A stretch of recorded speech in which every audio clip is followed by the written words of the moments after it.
חזית השדה שאספנו אז אור הארץ נושאת יבולה ואור יפים הם הלילות בפנן טרם השמש עולה. Hey everybody, it's Miriam Pody, your host, for another episode of Israel Unscripted. This is actually the same day that I'm doing my first recording, because I am an idiot and simply forgot that, yes, there'll be a lot. You see this cleared out area here. This is where they're going to be expanding next. These are all going to be houses soon. This is all the building materials. And there is the old neighborhood. That fence back there, yes, there's another fence. I don't know if you can see it or not. But that fence is going to be moved out here. Alright, see if we can get a closer look. These are all the date palms. They go for quite a distance. On the other side is actually where I first took a tour. And actually the really cool thing that they do in date palms to keep them weeded, they use donkeys. Now, agriculture. We do not only raise plants here. We also raise chickens. We have about 5 chicken houses that raise, I think, about 1,000 chickens. We do not raise them for the eggs. We only raise them for the meat. We also have horses and goats, which are raised for their milk, as well as a petting zoo, which is pretty nice. We also have sheep, rabbits, and cows, and a few other animals in the petting zoo, but we don't actually use them for anything else, so not as important.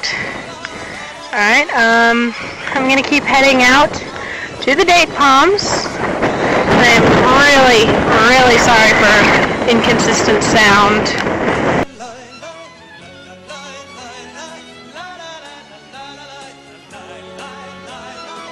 Okay, in the meantime, here we are under the date palms.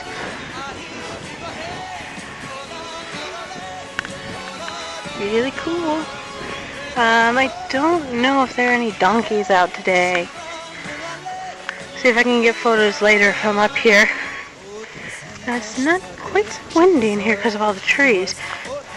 Now, as you can see, I'm kind of taking a barely human-trodden path. I'm trying to get a shortcut because trying to walk that long path up to the mountains on the wrong side is not exactly appealing to me. You can see over there, you still see the kibbutz, some outbuildings, some processing buildings for the dates, I believe. And whoa, because I thought I'm already regretting this. I'm tripping over thistles and stuff. Kind of painful. Alright, almost out of here. I'll see you there. Okay.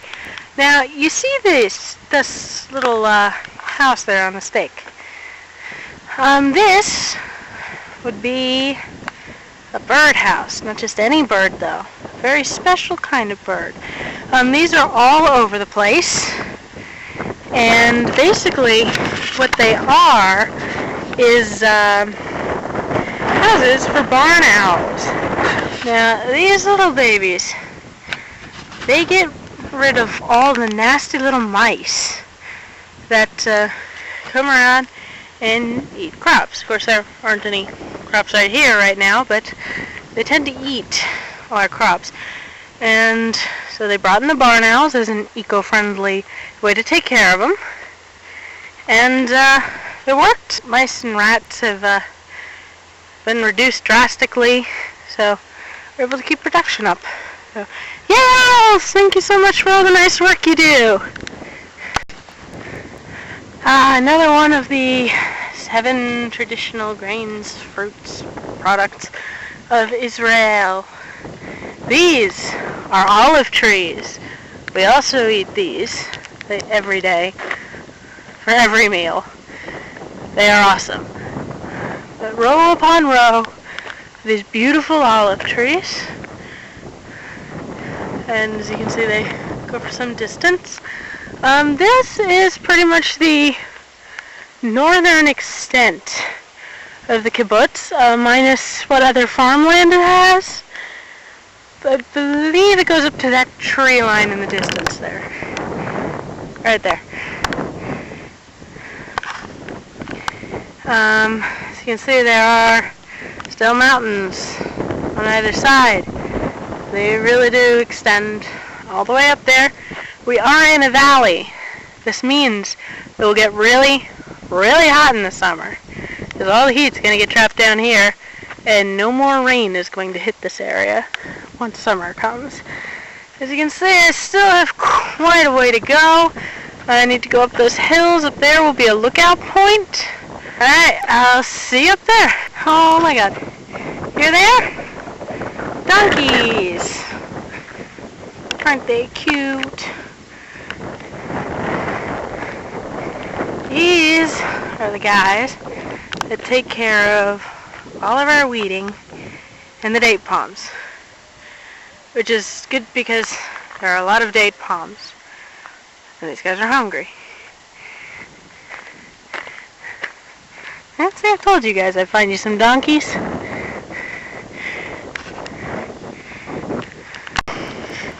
This is Lookout Point. Very nice place, and as you can see, if I don't fall over, you can see quite a bit. And there are the olive groves where I was walking. You can see the path through the trees there. And I went through that whole area of date palms. That was quite a walk. And, okay, see the cluster of shiny white roofs over there? Right here. That is actually where we keep the horses, where we process carrots and stuff, and where we keep the cows.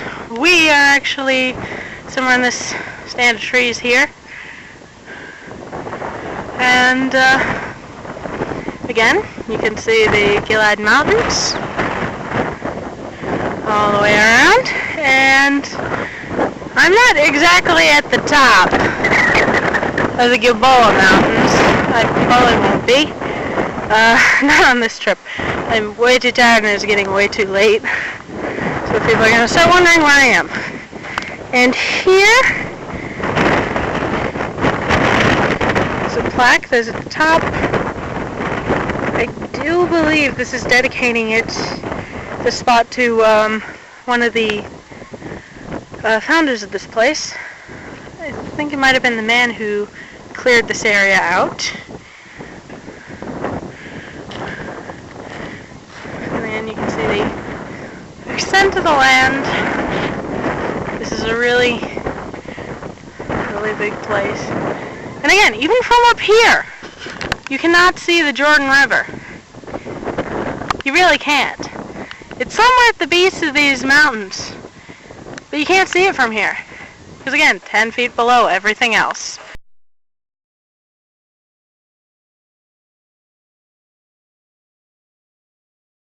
Okay, just a quick snippet to let you guys know. Actually, we are nowhere near Gilboa Mountains just yet. This is just a really big foothill. So let you guys know. Okay, here we are. Danger, great depth. Because here we are at a gigantic quarry. This thing is really deep. You haven't even seen the bottom yet. Hold up. And no, I do not know why there's a couch there. There's totally a couch over there. I just don't know who put it there or anything. Alright, this is an ancient quarry. This was created, I think, about 1,000 years ago. Back when I built the town nearby, Bet Shan. This was where they dug out all the stone to build the original city. And here comes somebody. Alright, and there they go. Just explaining what I was doing here. And look at how high these walls are. I admit I'm not the tallest person in the world, but I'm not even at the bottom yet. I'm not even halfway to the bottom. So yes, this is where they dug out all of the stone. And it also goes around.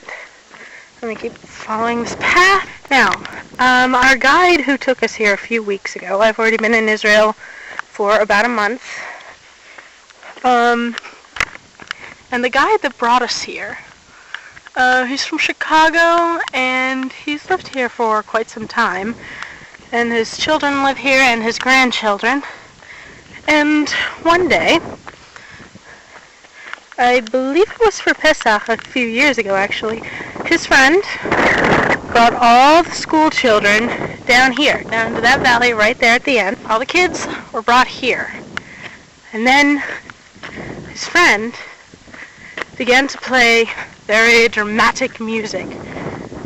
And all of a sudden, right up there, on that high bluff, he appeared, dressed as Moses.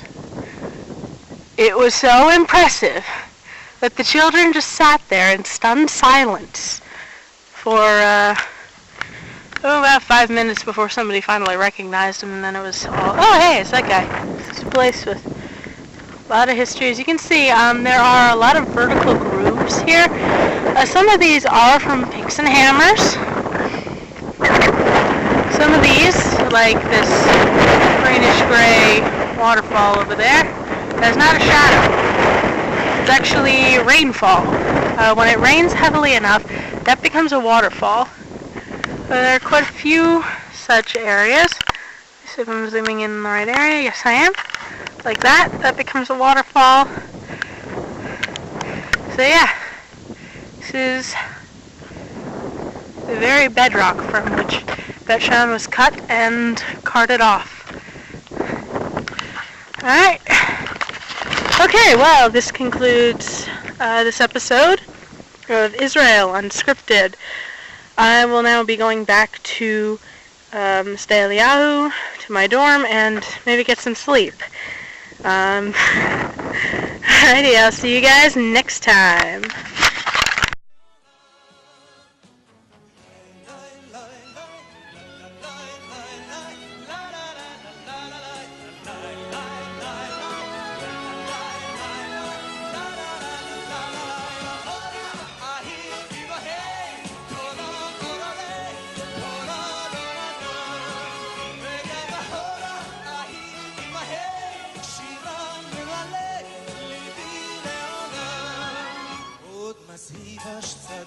שעזבנו אז אור הארץ נושאת יבולה